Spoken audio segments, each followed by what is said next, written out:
Oke, selamat datang kembali teman-teman di tutorial C# dasar untuk game programmer bersama dengan saya Sulaiman Satoso. Dan di video kali ini teman-teman kita sudah mencapai bagian akhir dari pemrograman bahasa C# kita untuk yang standarnya, dan kita memulai di video ini untuk masuk ke bahasa C#-nya khususnya di Object Oriented Programming di C# itu sendiri. Nah, buat teman-teman yang mungkin tidak paham dengan atau tidak pernah mendengar tentang yang namanya konsep Object Oriented Programming, tidak perlu khawatir karena saya akan jelaskan secara bahasa manusianya begitu ya, apa itu Object Oriented Programming. Oke. Nah, sebelum itu kita akan masuk dulu teman-teman ke coding yang saya sudah buat. Di sini saya buat sebuah game di Unity. Di sini game ini sederhana banget teman-teman, yaitu cuma sekedar pemain yang bisa gerak kiri kanan begitu. Jadi keluar seperti itu, kita ke jalan. Sini ada koin, dan kalau koinnya ini saya tabrak, dia akan muncul lebih banyak koin lagi. Oke, itu gamenya. Nah, kita akan lihat script daripada player ini, teman-teman. Kalau kita lihat di sini, kan kita udah belajar nih ceritanya kan bahasa C#, jadi harusnya dong kalau sudah teman-teman sudah mengikuti video saya dari awal sampai akhir, harusnya ketika kita baca codingan ini bisalah mengerti gitu ya. Tapi kalau teman-teman lihat di sini, pasti ada banyak keyword-keyword yang mungkin teman-teman nggak langsung mengerti gitu ya. Ada class lah, ada private lah, ada yang namanya public lah di sini gitu kan. Dan kalau ada fungsi, kenapa fungsinya langsung ada private-nya di sini gitu ya. Ini adalah codingan yang terdapat di dalam C#. Dan kalau kita pakai game engine lain yang menggunakan bahasa C# juga, teman-teman, maka bahasanya kurang lebih akan seperti ini. Jadi C# itu karena memang secara dasarnya C# itu adalah sebuah bahasa yang memang object oriented. Jadi ketika digunakan sebagai bahasa untuk game engine kita, ya pasti object oriented gitu ya. Apakah dengan demikian semua yang kita pelajari sebelumnya itu nggak berguna? Oh, nggak juga teman-teman. Karena di sini kalau teman-teman lihat, ini adalah sebuah variabel, ini adalah sebuah assignment gitu. Ini semua sama. Jadi bahasa C# dasarnya memang sama. Tapi sekarang kita mau belajar lebih lanjut lagi, kita mau pelajari tentang yang namanya Object Oriented Programming dan terminologi-terminologi dibalik daripada Object Oriented Programming itu sendiri. Oke, nah sekarang kita mau ngomongin dulu soal OOP atau Object Oriented Programming, atau kalau biasa orang sebut sebagai pemrograman berorientasi objek gitu ya. Nah, di sini saya mau jelasin teman-teman seperti ini. Jadi kalau misalkan di pemrograman biasa, teman-teman, kita bikin fungsi itu atau sebuah program itu adalah dari atas ke bawah. Kita belajar seperti itu ya. Kita punya coding, coding, coding, coding, coding, coding, coding. Si codingnya itu bergerak dari atas ke bawah. Dan kita tertariknya adalah bikin fungsi-fungsi dan fungsi. Jadi kalau kita punya ini, dijadikan sebuah fungsi gitu kan ya. Dijadikan sebuah fungsi, dan nanti jadinya program kita adalah kumpulan daripada fungsi dan fungsi yang saling berinteraksi. Gitu. Itu adalah cara yang biasa kita gunakan, dan kita sebut ini sebagai cara yang sekuensial. Ya itulah ya. Tulisannya jelek. Oke, nah kalau object oriented programming kayak gimana? Nah, untuk object oriented programming itu sendiri, teman-teman, saya hapus dulu yang mengganggu. Itu kita punya cara pandang yang berbeda. Jadi kita memandang satu program yang kita buat atau satu game yang kita buat ini sebagai kumpulan daripada objek yang saling berinteraksi. Jadi kita bukan cuma sekedar ngodingnya beda, tapi cara pandangnya beda gitu ya teman-teman. Jadi kita memandangnya sebagai, oh kalau kita punya pemain, misalnya kita balik lagi dengan si contoh kasus game saya di sini, kita punya pemain, maka si player ini adalah satu buah objek. Dia misalkan nanti berinteraksi dengan si background atau berinteraksi dengan si koin nantinya gitu ya. Maka si koin itu adalah sebuah objek. Gitu ya. Jadi yang namanya pemrograman berorientasi objek itu kita akan menentukan objek-objeknya apa saja gitu ya. Nah, kalau teman-teman perhatikan di sini script yang saya buat itu kebetulan ada player script dan ada yang namanya coin script. Jadi biasanya kita akan punya satu buah, bukan cuma satu sih, bisa lebih dari satu gitu ya, script yang bisa kita gunakan untuk objek yang kita buat. Nah, kebetulan di sini teman-teman saya punya player script untuk si objek pemain saya, dan kita punya coin script untuk koinnya. Jadi di sini kita punya objek yaitu si player, kita punya objek yaitu si koin, dan mereka saling berinteraksi. Memang caranya di Unity rada berbeda dengan objek oriented biasa, karena Unity itu lebih kayak component based programming. Jadi setiap kelas yang kita buat itu bukan jadi satu buah objek, tapi jadi satu buah komponen yang bisa kita tampilkan dalam pemain gitu ya. Tapi kita di sini akan mempelajari dulu C# klasiknya ya teman-teman. Jadi kita akan pelajari dulu object oriented yang klasik yang ada di dalam C#. Nanti kemudian kalau kita sudah beres semua object oriented programming-nya, kita boleh masuk ke si Unity, teman-teman akan lihat di mana ini layout-nya gitu ya. Cara pakainya seperti apa. Oke, let's return to C# kita. Ini Visual Studio Code yang codingannya itu sudah saya hapus, saya sudah hilangkan semua, tinggal integer A sama dengan 2 begitu. Mari kita akan mulai dari sini.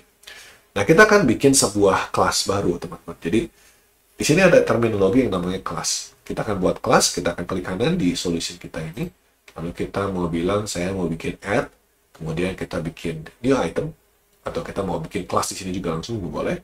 Tapi kita bisa new item di sini. Nah, ini bisa kita bilang namanya terus .cs. Kita bisa tambahkan misalkan student.cs atau player.cs. Kebanyakan di kampus ya, dipakai student gitu ya. Nah, ini player.cs. Nah, begitu player.cs ini kita buat, kita akan punya codingan seperti ini, teman. Yuk kita bahas. Yang atas ini, tentunya teman-teman udah tahu ya, ini using ini menggunakan library yang sudah ada. Ini sama dengan kita punya program.cs kita. Atasnya ada begini kan ya. Yang bawahnya kita punya yang namanya namespace. Namespace itu menyatakan satu kumpulan objek itu siapa atasnya. Atau yang punyanya siapa gitu ya. Nah, di sini kebetulan namanya namespace-nya adalah C# YouTube. Berarti si kelas yang saya buat ini berada dalam si naungan C# YouTube ini. Dan kita punya sebuah kelas. Nah, kelasnya namanya player dengan tipenya adalah internal. Nah, tipe ini nanti saya jelaskan teman-teman. Untuk sekarang ini teman-teman kita pakai yang simple dulu aja. Kita punya yang namanya public class player. Apa bedanya internal sama public sama private dan lain-lain itu nanti saya jelaskan. Untuk saat ini kita akan coba dulu bikin sebuah kelas dan saya akan jelaskan cara pakai kelasnya, baru nanti kita ngomongin terminologi lebih lanjut di video berikutnya. Oke, nah sekarang kita punya sebuah kelas public class player. Nah, si public class player ini bisa kita tambahkan data dan method. Jadi kelas itu teman-teman isinya itu adalah data dan method atau function. Jadi data ini mewakili semua informasi yang ada, yang terkandung gitu ya, di dalam si player ini. Dan metode ini adalah kemampuan ya, dari si kelas itu.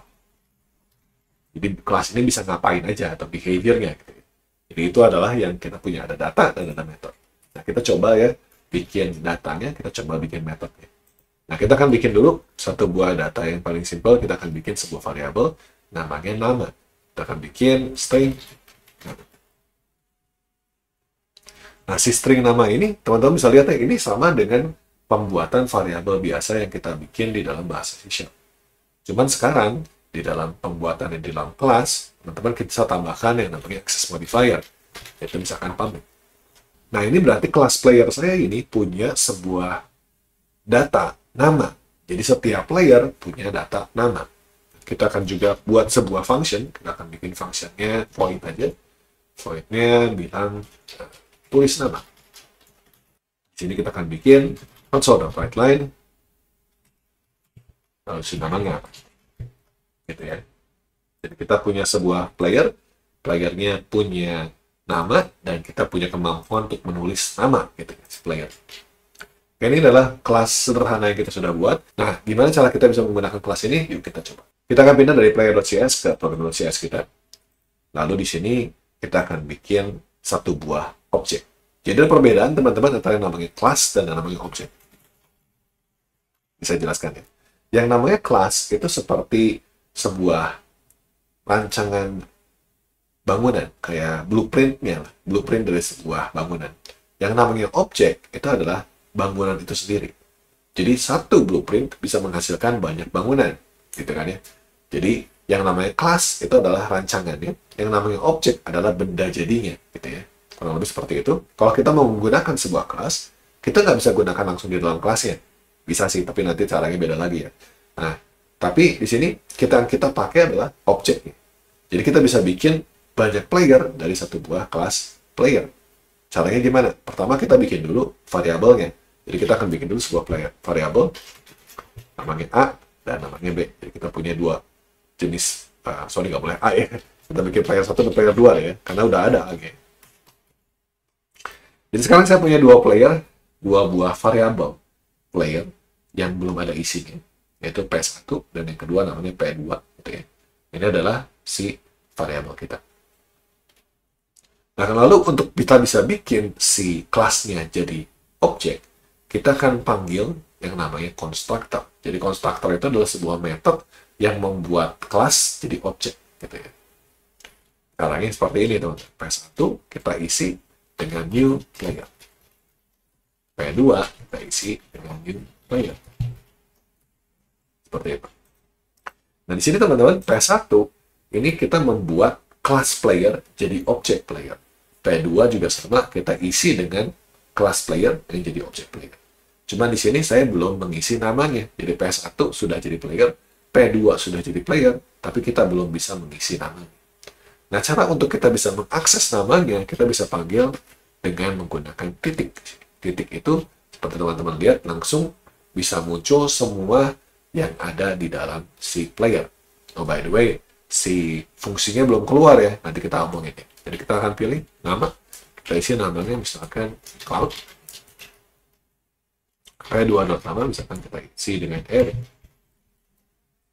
Jadi kita punya nama ya di sini. Nah, ini kita punya P1 adalah cloud, P2 adalah Eric. Nah, kalau teman-teman perhatikan tadi ketika saya panggil P1 dan P2 di sini, saya punya nama, tapi saya nggak punya fungsi yang saya bikin barusan. Jadi kan sebenarnya di dalam player kita punya fungsi namanya tulis nama. Nah, ini nggak keluar karena kita belum memberikan yang namanya access modifier. Kita akan kasih public. Kalau sudah di public seperti ini, kita balik lagi ke program.cs kita bisa titik di sini, dan kita bisa lihat tulis namanya sekarang muncul. Tulis nama, lalu kita bisa panggil seperti ini. Nah, ini kalau saya jalanin teman-teman, hasilnya adalah kita akan menghasilkan dua buah nama. Itu namanya cloud dan namanya air. Oke? Nah, semoga teman-teman bisa memahami sampai sini ya. Jadi sini saya bikin objek, saya bikin namanya di dalam objek tersebut, dan saya tampilkan namanya menggunakan metode yang terdapat di dalam kelas itu. Oke, jadi di sini cara menggunakannya teman-teman. Jadi kita bisa lihat di sini, kita bisa memanggil apapun yang terdapat di dalam si kelas player, yaitu si nama dan tulis nama di sini, di dalam si program.cs kita. Kalau kita sudah punya objeknya. Jadi kalau misalkan saya tambahin lagi nih, misalkan public string nama, kita punya public string, atau integer ya, integer HP gitu ya. HP-nya 100. Nah, di sini teman-teman berarti sekarang saya bisa di dalam si P1 dan P2, saya bisa panggil P1, titik, misalkan HP. Misalkan saya isi dengan 50 atau 40. P2, titik HP pun bisa saya isi dengan misalkan 100. Jadi, di sini si P1 akan punya nama dan dia punya HP. P2 juga punya nama dan punya HP. Jadi, walaupun codingan kita ada satu doang di sini playernya, tapi di dalam programnya, karena kita sudah bikin objek yang berbeda, maka P1 dan P2 itu adalah objek yang berbeda. Jadi kalau saya mau gambarkan teman-teman, di sini, misalkan ini adalah kelas kita gitu ya, maka di sini kita punya objek P1 dan kita punya objek P2. Nah, di dalam P1 dan P2, masing-masing mereka akan punya nama. Jadi si P1 akan punya nama, si P2 juga akan punya nama. Si P1, P2 itu punya HP, dan juga si P1 juga akan punya HP. Gitu. Jadi satu kelas yang sama menghasilkan si kedua objek ini. Jadi ini menghasilkan ini, juga menghasilkan ini. Jadi kalau kita ubah si kelasnya di sini, maka perubahan yang terjadi di kelas tersebut juga akan terkena ke dalam semua objek yang dihasilkan atau dibikin dari kelas tersebut. Oke, jadi di sini semoga teman-teman bisa memahami tentang yang namanya kelas dan juga yang namanya objek. Nanti kita akan bahas lebih lanjut lagi tentang kelas dan objek ini secara bertahap, pelan-pelan, di video-video berikutnya. Nah, semoga bisa dipahami. Kalau teman-teman ada pertanyaan, silakan boleh munculkan di kolom komentar. Semoga bermanfaat, dan kita ketemu lagi di video berikutnya. Terima kasih banyak atas perhatiannya.